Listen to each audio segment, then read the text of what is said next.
पीसीओएसचा फुल form आहे polycystic ovarian disease. Okay, किंवा syndrome. त्याच्यामध्ये पीसीओएस आणि पीसीओडी असे दोन प्रकार असतात. पण सगळ्यात सोपं करायचं म्हटलं तर हा महिलांचा आजार आहे. महिलांचे जे अवयव असतात त्याच्यामध्ये आपण बघितलेलं आहे की साधारणपणे अशी आपलं गर्भाशयाची पिशवी असते आणि गर्भाशयाच्या पिशवीच्या बाजूला 2 अंडाशय असतात, ज्याच्यामध्ये दर महिन्यातनं दोन्हीपैकी एका बाजूनी एक अंड तयार होतं, ज्याच्यामुळे महिलांना इधर प्रेग्नन्सी राहते किंवा जर प्रेग्नन्सी नाही राहिली तर त्यांना पाळी येते. सो दर महिन्याला हे सायकल चालू असतं की ते अंड तयार होत असतं, अंड गर्भाशयाच्या पिशवीमध्ये येतं, मग पिशवीमध्ये आल्यानंतर जर प्रेग्नन्सी राहिली तर प्रेग्नन्सी कंटिन्यू होते, पण प्रेग्नन्सी जर नाही राहिली तर मग त्यांना पाळी येते आणि परत पुढच्या महिन्यात नवीन अंड तयार होतं. ह्या अंड तयार करण्याच्या प्रक्रियेमध्ये जेव्हा बिघाड येतो तेव्हा आपण त्या डिसीजना लेबल करतो की पॉलिसिस्टिक ओव्हेरियन सिंड्रोम किंवा पॉलिसिस्टिक ओव्हेरियन डिसीज. दोन्हीमध्ये थोडा फरक आहे. पीसीओडी पॉलिसिस्टिक ओव्हेरियन डिसीज ही थोडी माइल्डर फॉर्म ऑफ पीसीओएस आहे.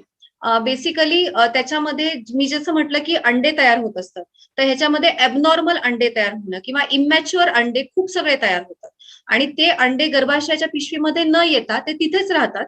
गर्भाशयाच्या पिशवीच्या बाजूला दोन अंडाशय जे असतात आणि अंड्यांमध्ये पाणी जायला लागतं आणि ते फुगून खूप सगळे सिस्ट तयार होतात. त्यामुळे काय होतं की गर्भाशयाच्या बाजूला जे अंडाशय असतात त्या अंडाशयाचा आकार मोठा व्हायला लागतो, कारण त्याच्यामध्ये खूप सगळे फुगे, पाण्याचे फुगे ठेवल्यासारखं प्रमाण होतं. त्याला आपण पॉलिसिस्टिक ओव्हेरियन डिसीज असं म्हणतो की खूप सगळे इमॅच्युअर अंडे तयार होऊन. आणि जेव्हा ह्याचं प्रमाण किंवा इंटेन्सिटी जास्त होते, जेव्हा त्याच्यामध्ये हॉर्मोनल खूप बिघाड यायला लागतो, जर ही डिसीज आपण पॉलिसिस्टिक ओव्हेरियन डिसीज ही थोडी नॉर्मल आहे. ही म्हणजे साधारण इन्फर्टिलिटी कॉज नाही करत, म्हणजे मूल न होण्याचे चान्सेस वगैरे ह्याच्यामध्ये शक्यतो येत नाही. पण पॉलिसिस्टिक ओव्हेरियन सिंड्रोम पीसीओएस ही एक हॉर्मोनल प्रक्रिया असते, जी एंडोक्रायनल प्रक्रिया असते. त्याच्यामध्ये अँड्रोजन नावाचा हॉर्मोन असतो. अँड्रोजन म्हणजे मेल हॉर्मोन आहे. आयडियली महिलांमध्ये मेल हॉर्मोन हा थोडा कमी प्रमाणात तयार होतो. बघा, पुरुषांना अँड्रोजन तयार झालं तर काय होतं, त्यांना दाढी मिशा येतात, हो की नाही? तर महिलांमध्ये ते नाही आलं पाहिजे. पण पीसीओएस मध्ये म्हणजे पीसीओडीचा सिव्हिअर फॉर्म आहे, त्याच्यामध्ये हा हॉर्मोन पण तयार व्हायला लागतो. त्याच्यामध्ये वंध्यत्वचे चान्सेस जास्त असतात, मूल न होण्याचे चान्सेस असतात. आणि याशिवाय म्हणजे महिलांमध्ये हा रेअर फॉर्म आहे, पण आपण जर लक्षच नाही दिलं तर पीसीओडी हा जो 1/3 महिलांना युजली पीसीओडी असतोच सध्या, कारण परत तो एक लाईफस्टाईल मॉडिफाईड डिसीज आहे. पण पीसीओडी हा जास्त काळानंतर मग पीसीओएस मध्ये कन्वर्ट होऊ शकतो आणि पीसीओएस हा सिव्हिअर फॉर्म ऑफ पीसीओडी आहे. पीसीओएस होण्याची कारणं सध्या इडिओपॅथिक असं म्हटलेलं आहे.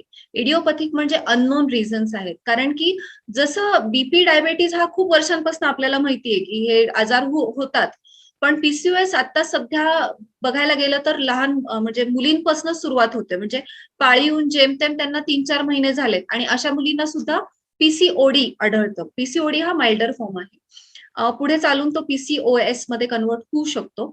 आणि याची कारणं म्हणजे ओव्हरवेट असणे. कधी कधी असं पण होतं, उलटं होतं की ओव्हरवेट पीसीओएस मुळे मुली ओव्हरवेट होतात किंवा महिला ओव्हरवेट होतात. सो ओबेसिटी आहे, ओव्हरवेट आहे, लाईफस्टाईल मॉडिफिकेशन्स आहेत, त्यांच्या खाण्यापिण्याच्या बदलामुळे, स्ट्रेसमुळे, किंवा आपण बघतो की आजकालची महिला जी आहे ती पहिल्यासारखी पाळीमध्ये घरी 4 दिवस आरामच करेल असं नाही. महिलांची जी बॉडी सिस्टीम तयार झालेली आहे ती पुरुषांपेक्षा थोडी वेगळी आहे.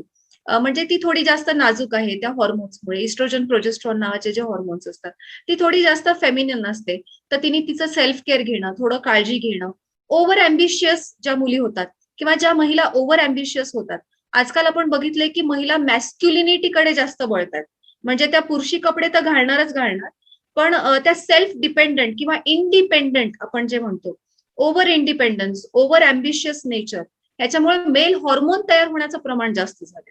आणि मेल, कारण की आपल्या ब्रेन आपलं सगळं ऐकत असतं आणि ब्रेनला नेमके असे जर सिग्नल्स गेले की मी खूप हार्ड आहे, मी टफ आहे, मी सगळं काही करू शकते, मी एकटी राहू शकते आणि मी टफेस्ट जॉब पण करते, जे की करता येतात, नाही असं नाही, but there has to be a fine balance, की तुम्ही तुमची फेमिनिटी पण नाही हरवली पाहिजे आणि तुम्ही सगळं सक्सेसफुल पण झालं पाहिजे. शिवाय लव्ह केअर सपोर्ट पण सीक करता आला पाहिजे. सपोर्ट घेणं वाईट नाहीये, इंडिपेंडंट व्हा, पण you should be self dependent and independent at the same time. So या सगळ्यांमुळे काय होतं की मॅस्क्युलिनिटीकडे कल जास्त जातो, मेल हॉर्मोन्स सिक्रेशनचं प्रमाण वाढतं आणि मग हॉर्मोनल इम्बॅलन्स होऊन पीसीओडीचं प्रमाण आणि पीसीओएसचं प्रमाण सध्या खूप जास्त आपल्याला बघायला मिळतं. जसं मी म्हटलं की ह्या सगळ्या कारणांमुळे म्हणजे मॅस्क्युलिनिटीकडे कल जास्त आहे. अंडाशयामध्ये खूप सगळे अंडे तयार होतात. त्यामुळे काय होतं, जर त्या त्या महिन्यामध्ये इमॅच्युअर अंडाशय तयार झाले, अंडे तयार झाले आणि ते गर्भाशयात आले नाही, तर पाळी अनियमित येते. बऱ्याचदा पाळीमध्ये कधी कधी पाळी येत पण नाही. महिनोन-महिने, वर्षानुवर्ष पीसीओएसच्या महिलांना पाळी येत नाही. शिवाय रक्ताचं प्रमाण म्हणजे पाळीमध्ये जे रक्त जातं ते कमी किंवा जास्त असं जातं. नॉर्मल ब्लड फ्लो त्यांच्यामध्ये नसतो. त्यामुळे त्याच्या अनुषंगाने येणारे जे परिणाम दिसतात आपल्याला, की थकवा येणे, इरिटेबिलिटी होणे, मानसिक चिडचिड, मानसिक हॉर्मोनल बदल पण होत असतात. शिवाय अँड्रोजन हॉर्मोन जो मी म्हटलं, की मेल हॉर्मोन जर ओव्हर अँबिशियस महिला असेल. आता मी तुम्हाला ही लक्षणं सांगते, याच्यामध्येच त्याचा हे पण दडलेलं आहे, क्युअर, की तुम्ही कसं काय-काय स्वतःमध्ये बदल करू शकता, की तुम्ही ओव्हर अँबिशियस नाही व्हायचंय. तुम्ही थोडंसं तुमची फेमिनिन बाजू जपायची आहे. त्याच्यानंतर थोडासा आराम करायचा आहे. सेल्फ केअर, सेल्फ लव्ह याच्यामध्ये पण इंडल्ज व्हायचंय. ओबेसिटी, जंक फूड खाणे. सो एंड्रोजन हॉर्मोन वाढल्यामुळे महिलांना दाढी मिशा यायला लागतात. म्हणजे आपण बघतो ना, दर महिन्यात त्यांना पार्लरमध्ये जाण्याची वेळ येते. केस गळायला लागतात त्यांचे, थिनिंग ऑफ हेअर होतं, बाल्डिंग होतं, स्वेटिंग व्हायला लागतं, स्किनचं टेक्स्चर बदलतं त्याच्यामुळे. सो हे सगळे इनिशियल कॉम्प्लिकेशन्स आहेत जे पीसीओएस मुळे येतात. जर हे कंटिन्यूड राहिलं आणि तुम्ही डॉक्टरांना नाही दाखवलं, तुम्ही याच्याकडे दुर्लक्ष करून ट्रीटमेंट नाही केली, तर मग वंध्यत्वाचे चान्सेस, पाळी अनियमित झाल्यामुळे जो हॉर्मोन रिटेन्शन होतं, म्हणजे पाळी जवळ येताना त्यांच्या हातापायांमध्ये किंवा ब्रेस्टमध्ये टेंडरनेस वाढायला लागतो, म्हणजे स्वेलिंग येतं पाण्याचं प्रमाण अतिरिक्त वाढल्यामुळे. आपल्या पाळीच्या 28 दिवसांच्या 28 ते 30 दिवस आपण नॉर्मल म्हणतो. या सायकलमध्ये 2 मुख्य हॉर्मोन्स असतात, इस्ट्रोजन आणि प्रोजेस्टेरॉन. इस्ट्रोजन पहिले साधारण 15 दिवस. मी तुम्हाला खूप लेमॅन लँग्वेजमध्ये सांगते, त्यामुळे टेक्निकली टर्म्स मी नाही वापरत आहे. पहिले 15 दिवस साधारण इस्ट्रोजन असतं, जे की आपलं कार्डिओ प्रोटेक्टिव्ह असतं. आपल्याला खूप एनर्जी देणार असतं, ऊर्जा देणार असतं. त्यामुळे ती महिला छान, ऍक्टिव्ह, सुंदर असते. पण शेवटचे जे 15 दिवस आहेत किंवा पाळी येण्याच्या आधीचे जे 15 दिवस आहेत, प्रोजेस्टेरॉन हॉर्मोनमुळे हळूहळू पाण्याचं रिटेन्शन व्हायला लागतं. इथे जर त्या महिलेला पीसीओडी असेल, ऑलरेडी पाळी अनियमित आहे तिची, हॉर्मोनल इम्बॅलन्स आहे, तर ब्रेस्टमध्ये एनलार्ज ब्रेस्ट होतात आणि त्या दुखायला लागतात, टेंडरनेस येतं, हातापायांवर सूज यायला लागते. डोळ्यांवरती जर परत ती सूज यायला लागली, तर मग तुम्हाला दिसणं कमी होतं, चिडचिड होणे, चक्कर होणे, थकवा येणे, ड्राय माउथ किंवा ड्राय स्किन होणे, ह्या सगळ्या गोष्टी तुम्हाला दिसू शकतात. जसं मी म्हटलं, की महिलेमध्ये एक नॉर्मल सायकल असते, की दर महिन्याला पाळी येईल आणि जर तिला पाळी नाही आली तर मूल राहणे. आयडियली काय झालं पाहिजे, एक तर तिला पाळी आली पाहिजे किंवा तिला मूल झालं पाहिजे. आपली गर्भाशयाची जी अशी पिशवी असते झाडासारखी, त्याला 2 फांद्या इमॅजिन करा आणि इकडे 2 अंडाशय असतात. म्हणजे मध्ये पिशवी आहे, इकडे 2 अंडाशय आहेत. तर दर महिन्याला इकडनं किंवा इकडनं, उजव्या किंवा डाव्या अंडाशयातनं 1 अंड तयार होत असतं फक्त. कारण महिलांमध्ये अंडे लिमिटेड असतात. फक्त ते परिपक्व होतं, म्हणजे 1 अंड मॅच्युअर्ड होतं. ते त्या अंडाशयातनं नळ्यांमध्ये येतं आणि नळ्यांमधनं येऊन ते गर्भाशयाच्या पिशवीच्या तिथे येऊन थांबतं. तिथे एंडोमेट्रियल लाइनिंग म्हणजे एक गादी तयार झालेली असते. ती गादी तयार कशासाठी होते, की समजा आपल्याला इथे पुरुष बीज आलं, म्हणजे हे हे अंडाशयातनं जे येतं ते स्त्री बीज येतं आणि पुरुष बीज आलं, तर तिथे ती प्रेग्नन्सी राहून त्या एंडोमेट्रियल लाइनिंगमध्ये ते चिटकतं आणि तिथे ते वाढायला लागतं. पण जर प्रेग्नन्सी राहिली नाही, तर मग ते जे एंडोमेट्रियल लाइनिंग आहे ती निघून येते सगळी. म्हणजे भिंतीच्या भोवती इमॅजिन करा, की एक गादी तयार झालेली आहे. ती गादी सगळी निघून येते. ते स्त्रीबीज पण येतं आणि मग महिलेला पाळी येते. साधारण 28 ते 30 दिवसांमध्ये दर महिन्याला पाळी आली पाहिजे. आता इन्फर्टिलिटी म्हणजे काय? इन्फर्टिलिटी म्हणजे तुमचं अबनॉर्मल किंवा इमॅच्युअर अंडे तयार होतायत. दोन्ही बाजूनी खूप सगळे अंडे तयार होतायत. अंड एकतर गर्भाशयाच्या पिशवीत येत नाहीये, वरच्या नळीत अडकलेलं आहे किंवा सिस्टमध्ये जसं अंड्यामध्येच पाण्याचं प्रमाण वाढून सिस्टमध्ये रूपांतर झालेलं आहे. मग आपण म्हणतो माझ्या अंडाशयांमध्ये खूप सगळे, सोनोग्राफी जर आपण केली तर खूप सगळे सिस्ट दिसतात कधी कधी. प्रेग्नन्सी न राहण्याचे अनेक कारण असू शकतात. त्यामध्ये मुख्य कारण आहे पीसीओडी किंवा पीसीओएस. कारण सगळ्यात महत्वाचं जर प्रेग्नन्सीसाठी काही गरजेचं आहे तर ते स्त्री बीज हेल्दी आणि नीट तयार होणं आहे. शिवाय सपोज आपण ट्रीटमेंट ह्याला अनेक असतात. ट्रीटमेंटने आपण पाळी आणणं, गादी तयार करणं, अंडाशय नीट तयार करणं, स्त्रीबीज नीट होणं, हे सगळं आपण जरी मदत केली तरी पीसीओडीच्या महिलांना इन्फर्टिलिटी होत असताना जर प्रेग्नन्सी राहिली तर मिसकॅरेजचं प्रमाण वाढू शकतं. त्यांना अबॉर्शनचे चान्सेस जास्त असतात. ती प्रेग्नन्सी टिकेलच असं नाही. पण हे सगळं करून देखील जर वेळेत आणि व्यवस्थित उपचार घेतले, लाईफस्टाईल चेंजेस केले, तर मग निश्चितपणे इन्फर्टिलिटीवर मात करता येण्याची शक्यता असते. त्याची गॅरंटी देता येत नाही मात्र. कारण की तुमचं किती लेवल ऑफ इंटेन्सिटी झालेली आहे. आपण आजकाल बघतो की IVF सारखे ट्रीटमेंट्स अवेलेबल आहे, टेस्ट ट्यूब बेबी जे कॉमन लँग्वेजमध्ये आपण म्हणतो. पण तरी पण त्याचे रिझल्ट वरती जेव्हा तुम्ही साईन करता तर अगदी 0.8% रिझल्ट असं आपण म्हणतो त्या फॉर्मवरती. सो सगळ्यात बेस्ट गोष्ट काय असते तर prevention is always better than cure. So जितकं तुम्हाला प्रिव्हेंट करता येईल, जितकं तुम्हाला सेल्फ केअर आणि जितकं तुम्हाला लाईफस्टाईल मॉडिफाय करता येईल तेवढं तुम्ही केलेली जास्त बेटर आहे. शिवाय डॉक्टरचा वेळोवेळी सल्ला घेणे पण तितकंच आवश्यक. पीसीओएस एकदा झाला की तो पूर्णपणे बरा होईल का नाही हे नाही सांगता येत. कारण की हा जो डॅमेज कॉज झालेला असतो तुमच्या हॉर्मोन्समध्ये, तुमच्या सिस्टीममध्ये, तो एका काळाने होतो. आपलं शरीर स्वतः सेल्फ ऍडजस्टिंग नेचरमध्ये असतं. आपल्या शरीराला थोडंसं आपण स्ट्रेस जास्त दिला, कधी कधी खाणं पिणं कमी जास्त झालं, कधी आपण ओव्हर अम्बिशियस झालो, तर बॉडी कोप अप करत असते.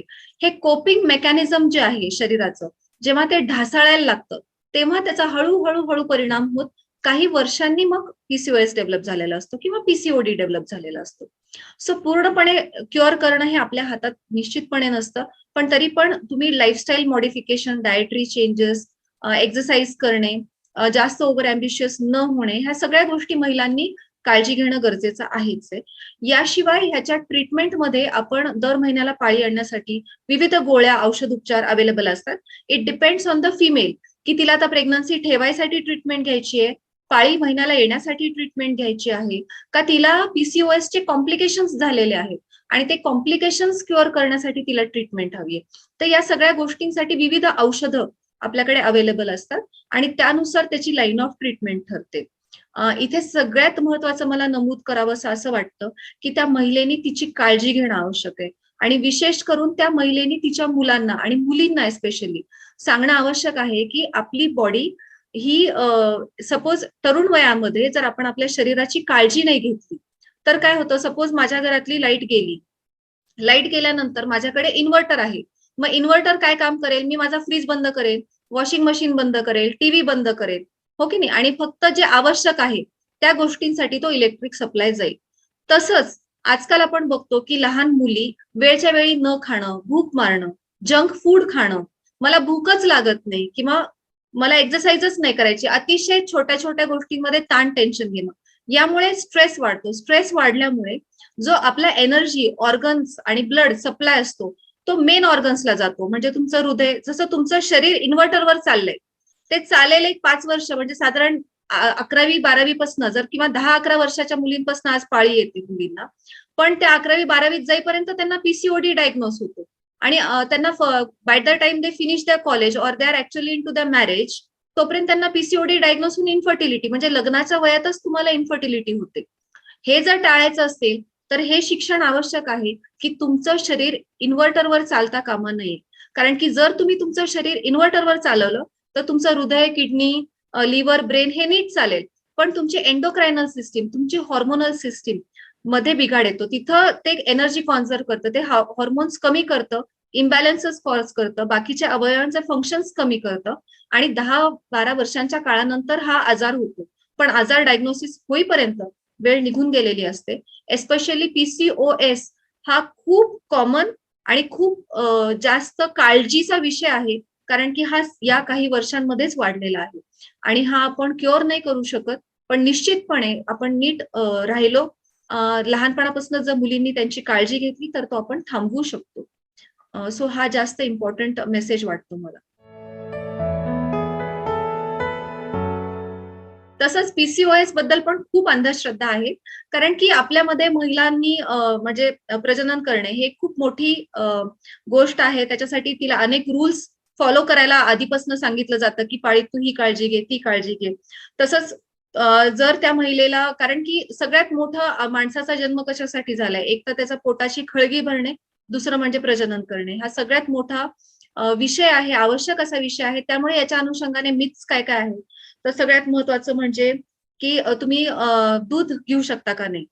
पीसीओएसचे पेशंट्स. तर असं काही नाहीये. कॅल्शियमचा इंटेक एस्पेशली पीसीओएसमध्ये आपण बघतो की प्रॉपर कॅल्शियम, मॅग्नेशियम हे डायटमध्ये नीट असणं आवश्यकच आहे. पण त्याचं अतिप्रमाण पण आवश्यक नाहीये. सो कुठलीही गोष्ट प्रमाणात घेतली तर ते बरं असतं. शिवाय तुमचा इन्सुलिन रेझिस्टन्स वाढल्यामुळे नॉशिया, मळमळ वगैरे होतो कधी-कधी. पीसीओएसच्या पेशंट्समध्ये कधी-कधी आपण बघतो त्याच्या अनुषंगाने डायबिटीज पण होतो. इन्सुलिन रेझिस्टन्स वाढतो. त्यामुळे मळमळ वगैरे होणे अशा गोष्टी होतात. म्हणून त्यांना वाटतं की दूध घेतलं पाहिजे का नाही. दुसरं एक आहे, की तुम्हाला वॉटर रिटेन्शनमुळे म्हणजे त्यांना असं वाटतं, की मला लगेच ब्रेस्टचा कॅन्सर होईल का? मग मला पिशवीचा कॅन्सर होईल का? म्हणजे बायकांमध्ये खूप ढोबळ पद्धतीने काय असतं, की कॅन्सर होईल. ब्रेस्ट टेंडरनेस हा हॉर्मोन्समुळे होतो. मी जसं म्हटलं, की अतिरिक्त पाण्याचं प्रमाण वाढतं प्रोजेस्टेरॉन हॉर्मोनमुळे. वॉटर रिटेन्शन झाल्यामुळे ब्रेस्ट टेंडरनेस होत असतो. तर त्याला घाबरायचं कारण नाहीये. त्याच्यासाठी विविध औषध गोळ्या आणि माइल्ड फॉर्म ऑफ म्हणजे हार्मोनल गोळ्या लगेच द्यायची गरज नसते. चांगले डॉक्टर्स असतील तर ते तुम्हाला नॉन हार्मोनल टॅबलेट्स किंवा सप्लिमेंट्स देतात, ज्याच्याने तुमचे हार्मोन आपोआप बॅलन्समध्ये यायला मदत होते. जसं आपण एखाद्या वेलीला झाडाचा आधार देतो, तसं हे नॉन हार्मोनल टॅबलेट्स पण असतात. त्याच्या मदतीने सुद्धा तुमचे सिम्प्टम्स क्युअर होऊ शकतात. आणखीन एक जे मिथ आहे ते म्हणजे मी डायरेक्ट मरेनच का कॅन्सर वगैरे होईल. तर तसं पण काहीच नसतं. पीसीओएस सध्या खूप कॉमन आहे. तुम्ही लाईफस्टाईल चेंजेस आणि विविध औषध गोळ्या घेऊन आयुष्यभर खूप छान राहू शकता. खूप छान जगू शकता. जरी हा आजार क्यूर नाही झाला, तरी सुद्धा याचा कंट्रोल आपल्याकडे असतो. तो तुम्ही घेऊ शकता.